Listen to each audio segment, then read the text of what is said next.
Can you tell us how climate change is impacting food systems and what kind of innovations will be necessary to combat its effects in the future? I think climate change is impacting food production, so the yields of foods that are being produced around the world, with some places having bumper crops and some places that have declines in yields.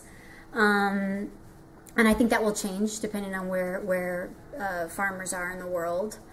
There's also showing that climate change is impacting the nutritional contents of certain foods, with micronutrient content going down in some crops, which is a bit of a concern. I think there's lots of ways to mitigate against climate change and for farmers to adapt.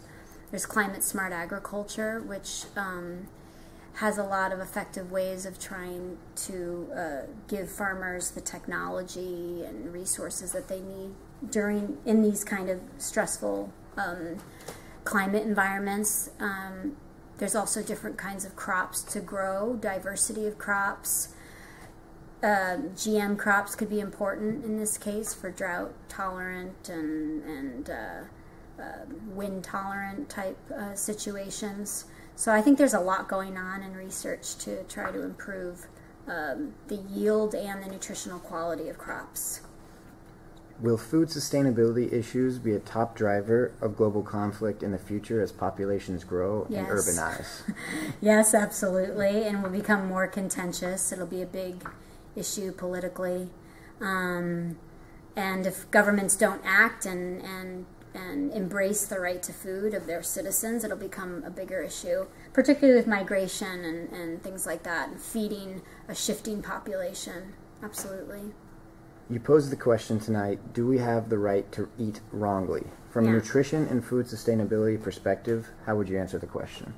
I say no, we don't. We don't have the right to eat wrongly.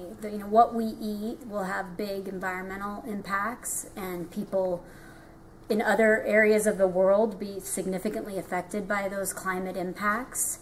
I also think that eating poorly, eating unhealthy, will cause a lot of health and economic costs to society that we need to deal with as well.